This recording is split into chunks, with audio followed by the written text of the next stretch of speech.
Good afternoon, evening, or whenever you're watching this. That's the latest data, is that people watch whenever they want to. Okay. That's Live doesn't matter anymore. Why do we even do Merry it? Christmas, everybody. Hey, I'm Chris Wall. I'm producer on the Wingfeather Saga animated series, and this is... Andrew Peterson, also person on the animated series.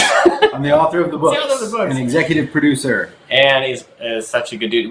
It's good to have you back.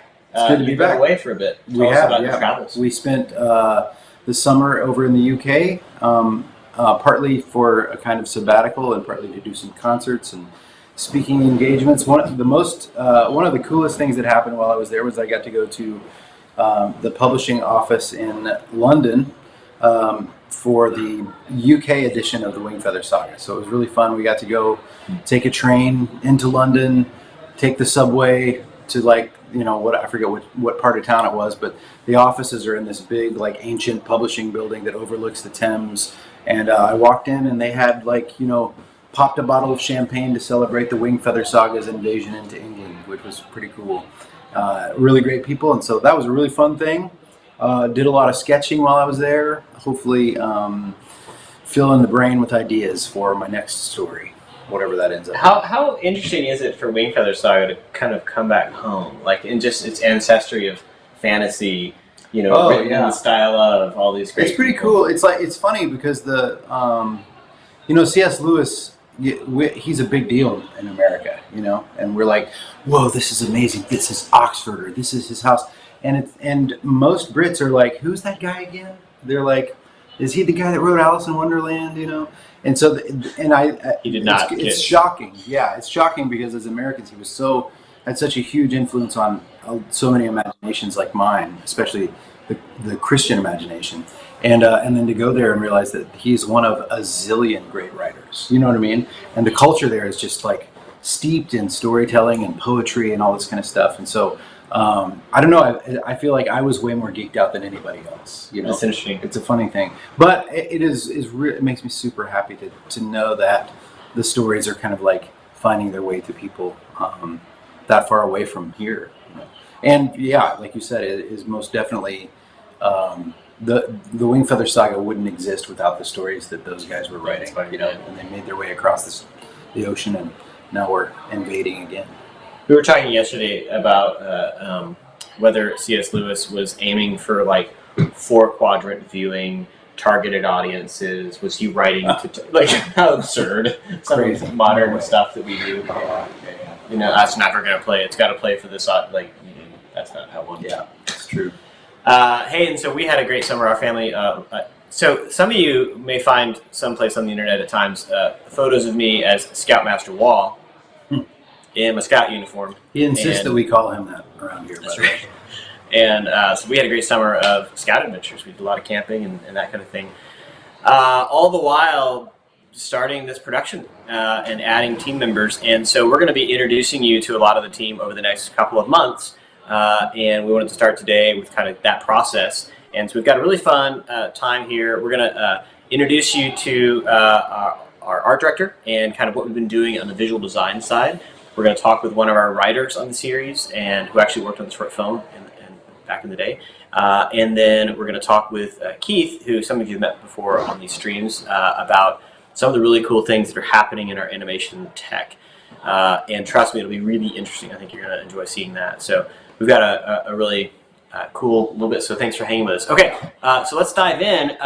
When we get going on making the series, stepping away from the short film, now making the series, we think about how we're going to get it to you. Okay, so of course we got to partner with Angel Studios. Isn't that amazing? And they have had The Chosen out there. They've had Dry Bar Comedy, and a lot of families engaged with, and a number of other shows. And they have decided we will have a Wingfeather Saga app, of course, but they've decided, hey, wouldn't it be cool if we just kind of pulled all the shows into one thing? And so they have done that, and they have created an Angel Studios app, which you can go download. It's free, and it has all the shows. And at the moment, you're going to find Wingfeather Saga is in there. It is the short film that some of you have seen, but it may be a fun way to introduce folks to what we're doing, and it has some of the live stream, behind the scenes kind of content that we made over the last couple of months, and we'll have more stuff as we over the next couple of months show you some really cool things. We're going to load it in there. and you'll get to see it. So it's kind of a nice centralized location. So if people don't want to get on Facebook and search for it, or YouTube and find it, the Angel Studios app is a really cool way to do that. Also, and we totally skipped this, I'm sorry, but what's happened on the book side, a Creaturepedia was republished. Oh, Creaturepedia! Yeah, it was republished. So we put out Creaturepedia when we did the Kickstarter campaign for book 4, however many years ago, 6 years ago maybe? I forget how many years ago. It's a long time ago, but it was a stretch goal because the book did, you guys supported the publication of the hardback and all that kind of stuff. And it was so kind of overwhelming. We were running out of ideas for stretch goals, and at some point we were like, I guess we could write Creaturepedia, which is the book that Janner is obsessed with and references throughout the whole Wingfeather Saga. And so we released a very limited edition of it back then that was mainly for the Kickstarter people. And Aiden, my son, who at the time was 16 years old, illustrated it and did a great job. And then whenever the Penguin Random House was putting out the new editions of these books, they also wanted to do a redux of Creaturepedia. And Aiden, who is now 23, he was like, hey, Pops, can I redraw all those drawings? Because he's he's grown a lot in his art. And so he got to like put on his little kid hat again and draw a bunch of monsters. And it was really fun to get to work with my son on that book. And it's a great printing. I got my copy, and it's good. So it's available on the Rabbit Room store. So the Rabbit Room, of course, is a publishing house that has been a long-time home of Wingfeather, now with Penguin, but they have a really cool deal. They also have a cool bundle. So there is a 4-book bundle that is in a cool little box, and if you get it from the Rabbit Room store, they throw in a free poster. I didn't know that. Oh no, it's actually free map. I think it's free map. It's the box set edition. Yeah, the box set. So it's a really cool sleeve. Yeah, if you want to give someone Wingfeather Saga for Christmas or this kind of thing, it's an easy way to get after that. So it's cool. And if you're a collector, you want to buy it for the sleeve. Slide it in there. All right. We are so excited to introduce you to some of our team. As we finished the fundraising, we were introduced to a really talented artist and began conversations and got to visit with him and his sweet family, and then made the decision to join the team. And so we're so excited to welcome Garrett Taylor to our team. Garrett, come on. Taylor. Woo! It's like you just joined right now. We should have a t-shirt for you. What are we doing again? So Garrett is joining us, just moved here to Tennessee from the Bay Area. Welcome. And your title is Art Director. What does that mean? What does an art director do? So an art director in an animated feature series is in charge of the art. What does it look like? What's the vision for just the world and the characters and what does it all look like? So I'm going to kind of guide that whole process. And that means working with a team of artists, doing work and helping to make their work better. And it's been really neat over the past number of weeks here to kind of see Garrett just so wonderfully shepherd these artists, whether they're character designers or environments and that kind of thing, and help them to make what they do better. It's been awesome. You spent the last 10 years out west. Tell us about some of the projects you get to work on out there. Yeah, so I'm coming from Pixar Animation Studios, and I got to work on a lot of their feature films and short films. So it's been 10 years of just kind of learning the trade and getting to sit under a lot of really talented artists and production designers and art directors. Most recently, I was art directing on Lightyear, which will come out next year. But I'm excited to move into a smaller studio, and just the story is really exciting to me. And so just to be able to pour into it I'm really looking forward to it. So hadn't you and your family, had you guys read the Wingfeather Saga? My kids had. Your kids had Yeah. read it? So, yeah. So when I saw that pop up, the Wingfeather Saga series, I said, hey guys, is this a good book? And the kids are like, yeah, it's awesome. So I'm currently in the middle of the second book reading That's so through awesome. it. And I like your kids so much more. I know. Yeah. So Garrett time to and read. Mary Beth are like the Wall family. We have 6 children. You guys have 7. Yep. So big family. It's been fun to watch our kids kind of match up in age and get to know each other and share their love of Wingfeather Saga and great literature and stories. Yeah. So here we are with Wingfeather Saga. We've all seen the short film and some of the just beautiful production design that Nicholas Cole and those artists brought to life. As you step into this and begin to, is this a throw it all out? We're going to start with a clean piece of paper. Is this a just keep using what we have? Like, what's your approach in coming into this? Yeah, no, it was really helpful that there was already a pilot episode of the series. And when I saw that, I was excited by the look and the art direction and the production design that went into that. I feel like there was a ton of groundwork already laid. So immediately I knew we don't need to throw this out. My main goal at this point is to just tighten it up.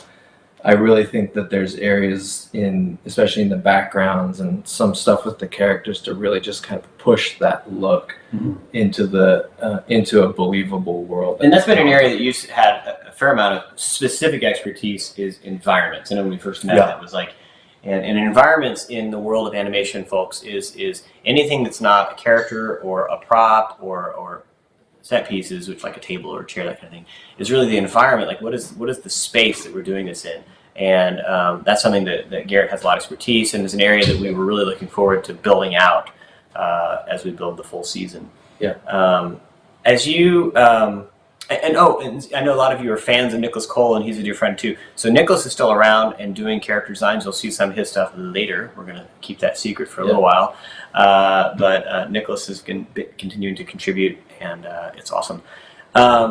So let's talk about Glipwood. As you all know, the first book, On the Edge of the Dark Sea of Darkness, largely is in the town of Glipwood, in the land of Scree. And so we really wanted to think about Glipwood right away. Like, okay, let's really work out Glipwood a bit. I think we have an image many of you have seen from the short film. Yeah, so here's Glipwood. Really, of course, the background image that we all see here is of the cliffside, but this one here is the night overhead during the storm at the very beginning of it. So here, and wanting to go forward, what do you see here that you're like, okay, we want to change and sharpen this up? Yeah, one really neat thing, opportunity that we have in our series is that all of the backgrounds are going to be painted. They'll be painted digitally, but essentially they're all hand-painted backgrounds, and so each artist, under the direction of the director and the art director, get to visualize this world. And what we love about that is the freshness of those brush strokes and just the abstract quality of things as they recede in distance. And yet there's also that level of where do we want that detail? And that's just stylistically. And then within the actual practical environment, we want to know, how are things built? What are they made out of? And could I walk up and actually make the item work, a door open or a window open? And all those little things will hopefully draw the audience in. And so with an image like this, it captures the mood really well, but we can't really tell how many buildings are there, or like what is the industry of this town, and why did they build it on the side of that cliff there? So those are the kind of the questions that came up, and we're hoping to address and just push forward. And you started talking about the believability, and one of your techniques to ground it is to look at real spaces. Yeah. Tell us about some of that process as you started thinking about Glipwood and thinking about what a cliffside town could look like. Yeah. Yeah, one of my passions is just world building and doing it in a way that looks believable, and I think Pixar does a really good job at that. The tools I use are just a lot of reference. I think all of us have a visual vocabulary of just the places we grew up, the places we visited, and films we've watched. But when we go into designing specific sets or environments, we want to figure out what it is and find reference that represents that. Like even Andrew actually today sent some pictures from a little town in Florida that kind of he was thinking of for Glipwood. And that kind of thing is just golden because we can see the architecture there and start to pull that into the buildings and even just the feel of the trees. And then we can tie that with different areas. So I use Google Earth a lot to kind of just fly around. Sure. You can drop into Street View and see what the architecture is in Nottingham or Amsterdam. And so you can do just tons of research sitting at a desk. Well, we talked about this too, that you can find things in the real world that are just so organic and authentic that while you can dream up and do a lot, there's things that show up that you're like, wow, I wouldn't have thought of that particular way the water, washed that area out, or that bit of structure that came in, and this kind of thing. Yeah, no, it's essential. We can't hold enough in our minds to be able to just sit down and draw on a blank page, and so we need to be informed by the real world. So our fans would love to see something we've been working on. We're going to be really timed in how much we show you all because we've got a long journey ahead until the series is out. But do you think we could show them a image from you? Yeah. Would you be all right with that? That'd be great, yeah. Okay, permission is important here, folks. Yeah.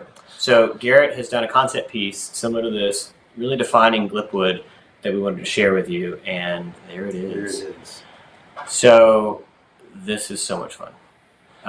Tell us about some of the influences, and I'm seeing a lot of stuff here. Yeah, so with this image, it's kind of, I wanted to just get an iconic shot that captures this cliffside village. Mm-hmm. John, can we pull that up full screen so we can really get a good look here? Maybe. Yeah. But I found what I did first is just started by modeling this whole thing in Maya. Okay. So that I could kind of turn the camera around and make sure it felt like a real environment that existed. And then chose a shot that kind of captured the town, but a little bit of the coastline as well. Mm-hmm. And I wanted the town to kind of exist in its size there, so I kept all the roofs similar shades of red. And then also started to think about the differences on both sides of that chasm in the rock.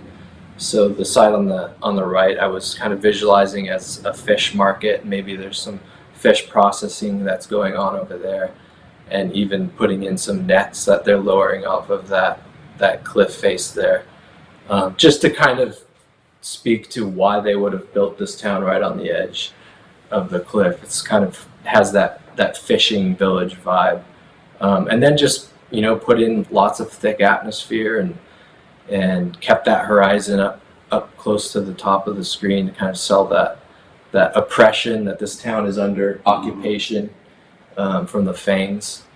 And so I love how as we head to Glipwood Forest, where all the various creatures, nefarious as they are, so good.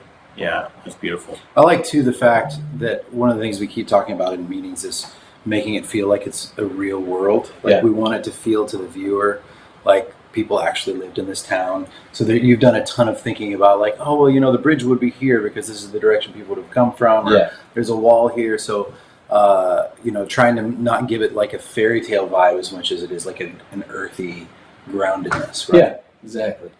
I think one of the things I want to be clear here too, this is a concept piece, and so this is meant to kind of capture like, ooh, yeah, it's more of that, but it doesn't mean that it's necessarily what you'll see in the series, because we continue to develop, but this gave us a really good look at, okay, now we know where we're going to go live. Yeah, and there's a lot of that happening right now, where as the storyboards are developed and as stories is finalizing scripts and stuff, that we're just in the art department trying to do sketches and drawings and paintings to do exactly that, just sell the look of it. So for everybody at home, I'm curious, you can tell us in the comments, but does this Glipwood feel like the Glipwood that you had in your head if you read the story or listened to the audiobooks? Does that feel like it? If so, let us know. We'd love to hear your thoughts. A lot of us read the stories, Andrew, and also imagine the Fangs of Dang and what they might look like. Mm-hmm. And so we got to make some in the short film, kind of gave our version of it. I think we have some of those here. The Slarb and Brack and Norm, these guys, there they are, that Nicholas designed. And this is kind of our thoughts on what fangs look like. And that's been an ongoing discussion literally right now. We have a meeting Monday, by the way, that's specifically on this subject, so just note that. But of what do the fangs actually look like? What is our world populated with here? These terrible creatures who came in and took over. And it's been super fun to really dig deep here from this version of them to think about it.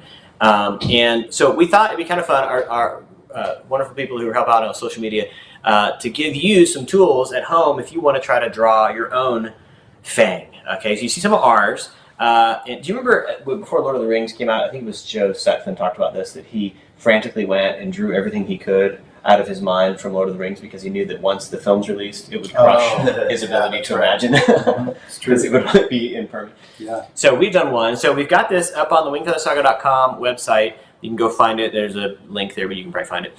That are just some fun prompt drawings, right? And they can start here. Start with a blank sheet. Don't even use that. But if this is helpful, think about the kind of fang you might draw, and we'd love to see those. You can share them with us and have a look. In that vein, we had one person who was so inspired and drew a fang, and there it is. Ooh, that's cool. Cool. Very nice. That's super cool. That's awesome. Scary. So yeah, I love that. Just the expression that they put on him. It's really freaky. The yellow eyes, we talked about this, the yellow eyes are always a trigger, right? It's like, yeah, it's interesting. We're kind of talking just there's the spectrum of lizard on one end and just monster on the other end. And in the books, it's vague about where the design of those land. And we're currently, that's the discussion of, is it more monster or is it more just lizard with legs and arms? Yeah. So this one leans, I think, towards that human anatomy and more towards the monster, and yet with the lizard color. So it's a cool combination. Yeah. It's very cool. Done by Brittany Berry. Thanks, Good job, Brittany. Yeah, Thanks looks for sharing that awesome. with us. That's super cool. All right, so you guys go out there and get to draw your own. Go wingfeathersaga.com and find that, and we'd love to see what you have. Awesome. Garrett, so good to have you. Cool. Thank you, man. Can't wait to share more of what we've been working on. And yeah, it's fun. Yeah. Anytime. All right. We have been at work actually since April. We started early, and then in June, of course, when the campaign finished, ran right back into it. With the very beginning of the process begins with story, right? We got to start with what's our story we're going to tell, how are we going to tell it, and get into it. And so we wanted to we want to take a moment to talk with Jacob, but I think he may not be ready just yet. But we got with our writers team back in April before we came to you guys to fund and said, hey, we want to come back. He and Kenny had worked with us on the short film. And we want to come back and think about what a season of television looks like with Wingfeather Saga, and began that work. And then in June, had a retreat here in Nashville, and really got to dig into it. And that was pretty exciting, to really okay, what does a season of television look like? So we thought it'd be fun to bring in our friend Jacob, who's one of our writers, and talk a little bit about that process. Hey, Jake. Hey, man. How are you? Hey, how's it going, guys? Good to see you. Good to see you too. What's up, man? We chose the same paint on our walls so that it would feel like we're in one room. You're just on the couch side. We have very good taste, clearly. That's right. So Kenny and Jake were two writers that I had gotten to work with while at DreamWorks on Veggies. They actually had a really great script they had submitted for a very funny VeggieTales Spies thing that we did not make, unfortunately. But I just love these guys. So when we started working on Wingfeather, reached out, and they came to work with us on the short film. Tell us a little bit about yours and Kenny's writing history and what you guys have been up to as you came to then work with us. Yeah, gladly. As you said, we met kind of while we worked on something at DreamWorks. Before that, we had sold a couple of movies to other studios. Since then, we kind of dove into TV, and we worked on a show on CBS called SEAL Team. for 3 seasons and wrote and produced 6 episodes over those 3 seasons, worked on about 57 episodes. So yeah, really ventured from the world of features into television, which actually worked out quite well when it came time to help you guys turn the world of Wingfeather into a serialized, much more serialized form, as opposed to the more concise form that we had in the short. That's right. You mean jam it all in there in 15 minutes, Jake? Go ahead, just say it. Yes, we know. Exactly. An entire book into 15 minutes. It was perfect. And go. Exactly. So we first talked in April, if you recall, and, really recapped, okay, here's the short film, here's kind of what we accomplished there, which is really a proof of concept. It was like, introduce some characters in a world and see if we can't, take that forward, which we did. Let's now pause and reset. What were some of the things that for you and Kenny were like, okay, let's really think through this as we shift gears now to serialized storytelling and what we might do differently? Sure. Yeah, well, I think with the short, the challenge of that was really, like you said, cramming, so much world and so much story and so much character into such a tight container, which I think we did really well. But then when we shifted that, had the opportunity to think about this not just as an introduction to the world of Aerwiar and to our characters, to the family, but as really starting to think about it in terms of seasons and really getting the chance to tell 4 books worth of story over, X number of seasons and how best to sort of kick that off in season 1. It really felt like we got to play with kind of, more like all the colors in the box, right?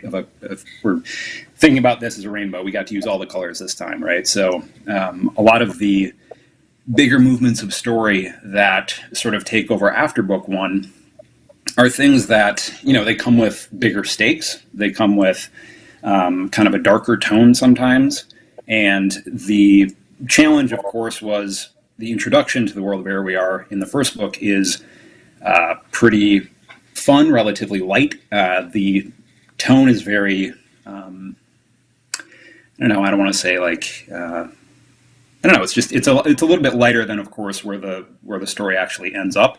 And so a challenge in adapting it was really making the choice about what to pull forward from later in the story and how to sort of really encapsulate within the first season a tone and a representation of the world and the story as a whole was more kind of on point and dialed in. Yeah, and I think in the short film, I think you guys had really only had a chance to read and be, immersed in the first book. You hadn't gotten through the whole series, and I know we talked about that at the beginning. Like, okay, now that I know all 4 books, I know some things, right? There's things that Andrew put into place with like, wow. And I would say of our writers, Jake so far is the biggest nerd about. Yeah, it was very impressive to see how well you knew the books when we were working on this. Well, once I started past book 1, I couldn't stop. I devoured everything. And it really was, we were so honored that you guys brought us in to, help run the writer's room and to really help you guys craft this. Because it's a world we love immensely. We love the characters. And we just think, the opportunity that we have to be a part of telling the story was, one I did not take lightly. Yeah, I love it. And it shows up, folks. I can't wait for you to see some of the writing these guys have done or hear it and be a part of it, because it's just, I love when a world uses all the resources available to it. Andrew had worked so hard to really build it out, and in adaptation, you want to just get that in there wherever possible, and lay it in, and so it's not overwhelming, but it's super cool. In our format, obviously, we are trying to build a serialized story, meaning much like the books, where you finish and like, don't stop there. What happens next? In our case, we want that same thing, where episode after episode, and then ultimately season 1, that we all know the secret ending to, that you don't know, haha, audience. But when we get to that end, we want you to come back for season 2, and we actually talked quite a bit about that. Talk about some of your experience doing that type of storytelling that satisfies the audience with a narrative arc, like we complete a story, but also opens up new questions and leads them forward. Sure. Yeah. I mean, obviously, Kenny and myself have a lot of experience with network television. When you're doing a CBS show, they have a very specific act structure and certain we call them act outs. The last scene before you cut to commercial always needs to contain a piece of new information, an action cliffhanger, something like that keeps people tuned in. And it was really nice to be able to apply that knowledge here and just think about episode to episode, sort of where we wanted to lead the audience, and which, again, going back to what I had talked about earlier, the idea of pulling forward some of the elements that come later in the book up a little bit into season 1 to sort of tease the larger world and the larger story that, it's really, I think we talked about it being, it's a promise that we're making the audience, right, of what's to come, and just hinting at these really big, epic in scale movements of story that are coming down the line. And it's a credit to Andrew, of course, that there was no lack of those elements. It was kind of we had an embarrassment of riches there. And it was really about choosing the right things to pull forward and tease and kind of set up, the mysteries about the family, their identity, the greater world, the greater story that's underlying everything. And I think people are going to be pretty excited to see what we came up with. So we had a writer's room that we set up for our retreat to kind of kick this thing off, and ended up with, a whole lot of really smart story people in a room to work on this. Why a writer's room versus just tell Andrew to write some scripts? Like, why in television particularly, I think it's an interesting device that you do a writer's room. What is that used for? Yeah, I mean, I think, certainly when it comes to certain types of television, network television, the simple answer is just efficiency. It's productivity, because making that amount of a story in that amount of time, you just need a lot of minds at work on it. And I think for us, it was, more than that, it was the opportunity really to add a mix of voices and points of view into how best to craft the story and tell it and parse things out. And I think it just, aside from probably Andrew not wanting to shoulder that entire burden himself, I think we did end up with a more richer kind of point of view on the holistic story. And I think it's something where, when you're sort of casting a writer's room, if you want to use that term, you're looking for people with very complementary skill sets. And it's something where, I've certainly experienced this in my partnership with Kenny. He's just fantastic at kind of concept and structure and really the, big conceptual movements that it takes to tell a story, where I'm much more at home with kind of the intimacy of a character, a great piece of dialogue, a great scene construction.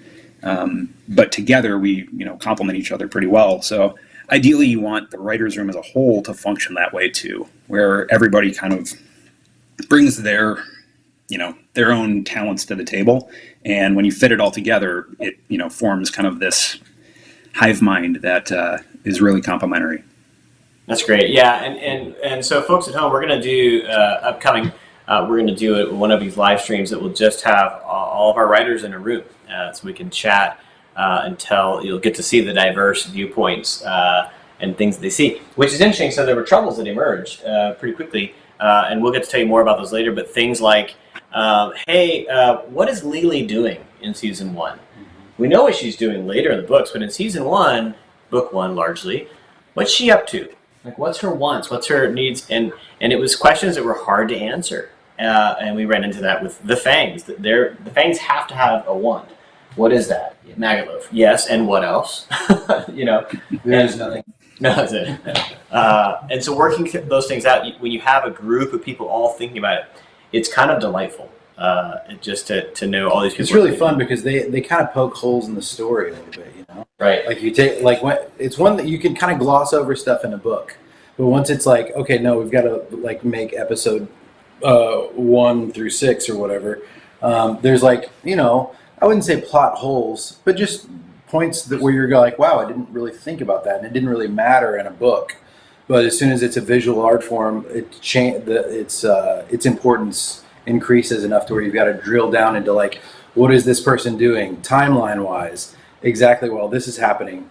They're over here, and what is happening there, and how did the two things connect? You know, and so it was fascinating as the author to sit in the room with you guys who were used to working in a visual art form and just get surgical about that stuff. It was really cool. Folks at home, this is a fun note, but Kenny and Jake messaged us a couple of years ago, and we're like, hey guys, we're over at CBS SEAL Team now, and check out our writer's room, and they had the Wingfeather Saga poster on the wall at CBS. Which we're like, yeah! It was great. We kept the dream alive, man. I know it. Yeah, how delightful to get to call you earlier this year and say, hey guys, guess what? We're going to make it. No way! Yeah, that was so cool. That was a call we were excited to get. Tell me about, we've got some people I'm sure on here who love to write and you know, might be thinking about screenwriting. Tell them about what sort of tips you might have for people wanting to get into screenwriting, which is obviously its own format compared to, you know, a playwright or a novelist. Tell us about some of what you've learned on your journey. Sure. Yeah, I mean, I think the first thing I learned on my journey, I grew up in a household that actually didn't have a television. And so the very first stories I consumed were all, you know, Narnia, Lord of the Rings. They were all written, not on TV. So my first thing that I learned was just that could be a job. I didn't know. So if anybody out there didn't know that, you can be a screenwriter. It's a great career. And the path to it is, you know, like any creative profession, you know, not the easiest, but it certainly helps to, if it's something that you want to do, just practically speaking, you know, watch a lot of movies, watch a lot of TV, and then just write a lot of scripts. You know, so much of it is just practicing your craft relentlessly and being really disciplined about it. You know, there's no shortcuts I know other than just to stick after it. And, you know, for Kenny and I, it took us a while, certainly to get from, you know, we went to school for it, and then after that, you know, it's been quite a ride since. But yeah, just keeping your stick on the ice and keep writing. That's great. Thank you for the hockey metaphor. Kenny, tell Kenny hello for us. Sorry he couldn't join us. Thanks so much, Jake, for taking some time this afternoon. It's so good to see you, man. Yep. Thanks, guys. Good to see you soon. See you, man. All right. Bye. Bye. Guys, we are so excited about the screenwriting, and these stories are well into development, and we've all gotten to have a look at these, and yeah, you're going to love it. It's very exciting. So we have screenplay, we have a story, now we need to bring it to life visually. And so the next phase in that process is beginning pre-production animation. We have a dear friend who you guys met during our live streams during the funding, Keith Lengo, who has worked with us on a number of projects, but with Wingfeather for many, many years. And we're so excited. He's actually with us here in Nashville today. Mr. Lengo. Thank you for the invite, Scoutmaster Wall. There it is. So Keith lives in Spokane, Washington, which is lovely this time of year. Yeah, it is, actually. And we've been doing our best here in Tennessee to entertain him for this week and keep it looking lovely outside. So, gosh, what a thing we've been on together. So, first off, just so we can share this is so delightful getting to tell Keith, guess what? We have the money we're going to make this thing. Yeah. You know, and just so exciting. Keith, you know, guided us through the development of what we called our paint motion animation style. So this kind of, it feels handcrafted, hand-painted on the characters in the world. Nicholas Cole obviously brought that to life, but it was his kind of approach and philosophy, and I think that's probably a good way to paint it, that Keith is definitely a philosopher in animation, and serves as our CG and animation supervisor, CG being, you know, computer-generated animation. And as we now step into the series, we wanted to take some of the learnings from the short film and make it better. And so we started breaking down, like, okay, let's look at the whole process of animation. Like, what can we do to change the approach? And what did we learn from the short film that we'd like to make better? What are the opportunities that are out there for us in 2021 that weren't available in 2016 and 17? And begin that process. So we have a little graphic we're going to show you all. This is a little education, of how this all works normally. Script. Yeah. Right? We have one of those. Yeah, we have that. So this You first just part. talk to them, they have that. Yeah, exactly. Jake has been working on it. So we start with our script, and this is, Yeah, you just the narrative. Yeah, well, script is a framework that it's the blueprint to the entire house, right? Perfect. And Yep. so from there, there's 2 tracks that anything takes along. There's the narrative track, which is the story, how the story unfolds, scene after scene, pacing, just how you tell the story. And then there's the visual side of it. Since we are in a visual medium, Yep. we need to look at things. And so there's the asset side of it, where assets are just what do you show on screen? And all of that stuff needs to be developed. So the stuff that Garrett's working on and his team and over in art, they're designing characters and places and props and things, and we need to go through that process, and then we go through the process of actually making them so that we can put them on the screen. So, the script is kind of like the birthing mother of all things in this regard. That's right. And so that blueprint of a script kind of goes boop, and it goes out into 2 tracks, and we have our animatic, and then of course all the assets, the pieces and parts that he's talking about. And then our next phase, I think we've got that here, is what you see here. So there's our 2 kind of developed, right? Yeah, you have on the left-hand side you have the story animatic is, or the storyboards. It's the quick comic book version of the narrative interpretation, and then you have to make that into something that's more than that. So on the right-hand side is our end result, and that's what we had from the short film. Is we went from through the process of much falderall, as it were, and rummaging about in pixels, we arrive at the end result. The way that worked before was a bit of like this. it's a bit of a spaghetti salad in the sense that it goes all over the place. What you do is you create in CG layout. You kind of at that time, our style doesn't fit in very many conventional computer graphics pipelines. That's one of the things we sort of have to make it up because not too many people are doing it this way. Mm-hmm. So our way of doing it was like, well, let's see if we can go as conventional as we can.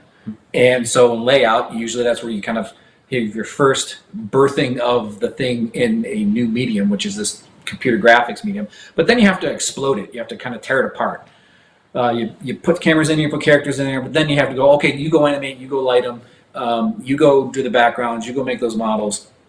And then we never really could see the scene because our shading style was so different and our painting style was so different that it took, you see there with the rendering each character, sometimes it's 5 different passes on the character, and we put them all together in compositing just to be able to see the character for the first time the way we intended them.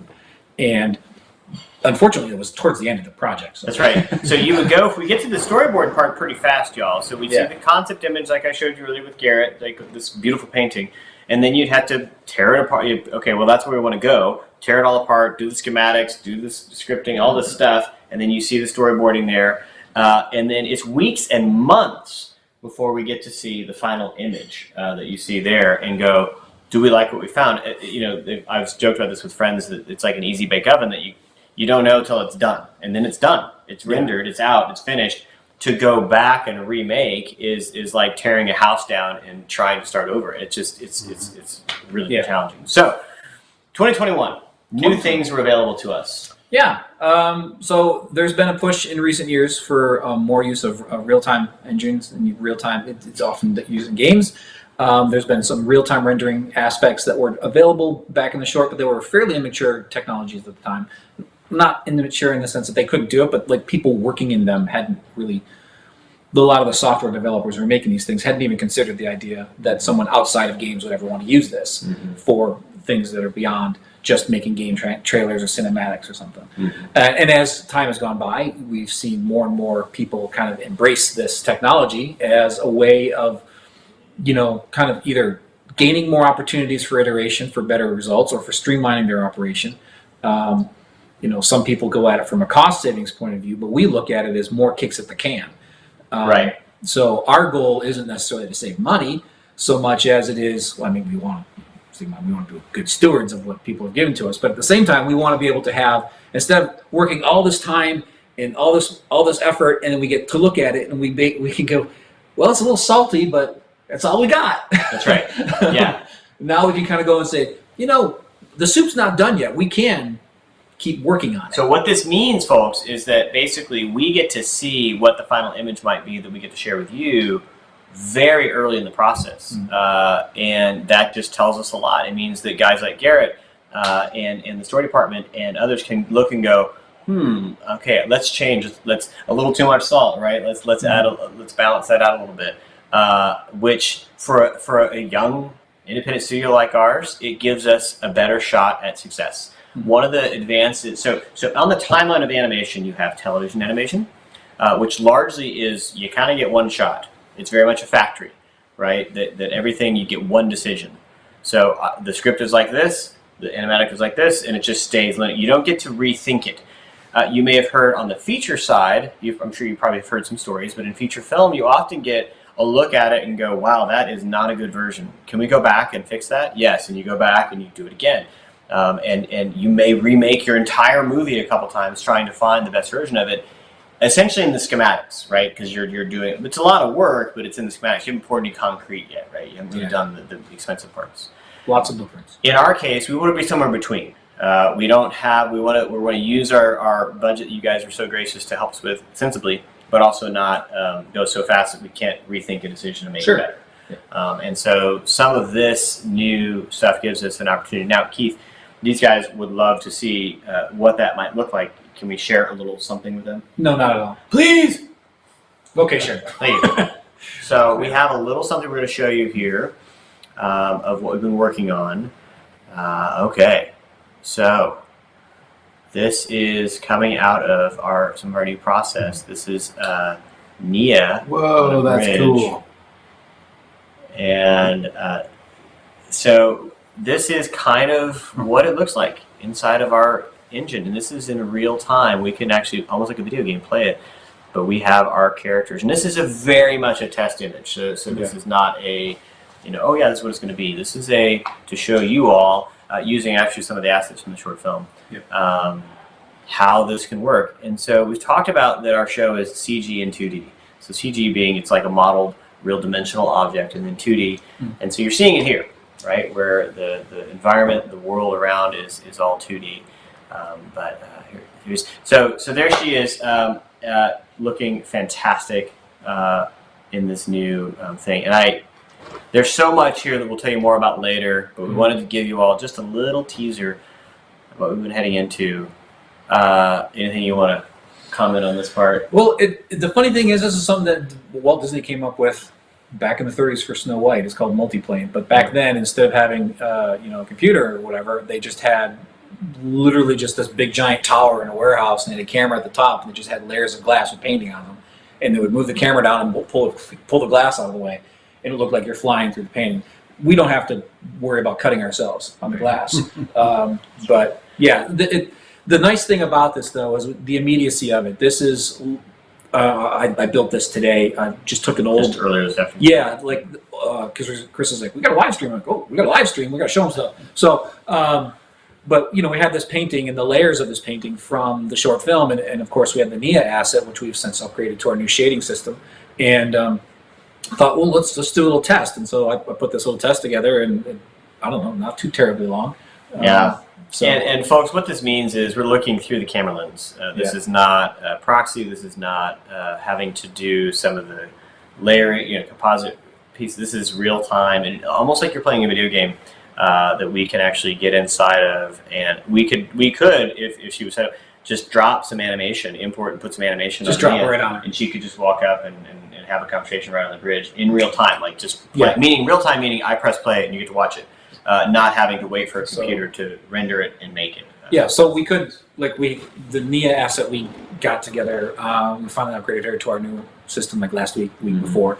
The painting we had laying around, but just imagine the painting just showed up today and we had this character. We could get this result immediately. Whereas on the short film, we would have never seen anything of that quality for months. For months, right at the very end. Yeah, at the very end. And this technique, obviously, of how we did it was used, but it was in a compositing program where we couldn't see it in real time, and it was challenging. Can I just say you guys are super smart? Like, watching this is geeking me out. I hadn't seen this until just this second. Oh yeah. And it is very cool. Oh cool. I'm glad you So, like it. as a fanboy of what you do, high five. Yeah. Yes, that is amazing. It's Cool, so cool. yeah. And I can't stop watching. and I just, folks, the thing that's so exciting is much like getting to come to you in May and June, a lot of you, and tell you about what we're making, and you guys come help us. We just are trying to think of all the clever solutions, and honestly, it's one of my prayers is like, God, help us to find those clever solutions that we haven't discovered it. And Keith and I have the same kind of curiosity, which is we'll hit a wall of like, shoot, we can't do it that way, and then we just both have like, but what if we did it this way? Hey, there's a new path we can find. Yeah. If we can't find it, we'll just push through the thorns with our faces. That happens too. Yeah. I just have to tell you, folks at home, like I just wanted to be an encouragement that in your own journey of creativity as you're going and making, you're going to encounter these dead ends and be curious and let God's Spirit kind of lead you, because there's just so many cool things yet to be discovered. And we just had such a delight over these last number of months working on all this, and we're going to show you some pieces here. We'll get to do this over the next few months, kind of tease out some of what we've been doing, but very exciting stuff. And I'm so thankful, Keith, for you. Thank you for all your leadership and your hard work here. This has been awesome. All right, that is really what we had for you guys today. Thank you for taking the time to drop in with us. So quick recap.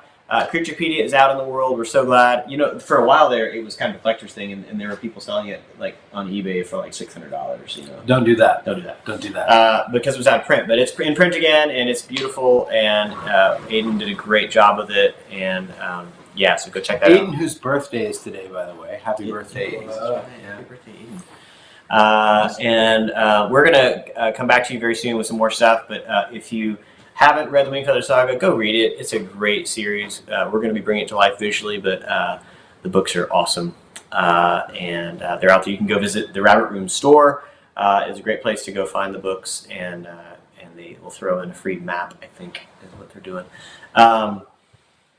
So good to have Garrett with us, and all the visual art we're bringing to life. We're going to get to introduce you to more of the team members over these next few months, but in the meantime, y'all enjoy reading the stories and keeping up with us. Go out to our Wingfeather Saga socials, Facebook, Instagram.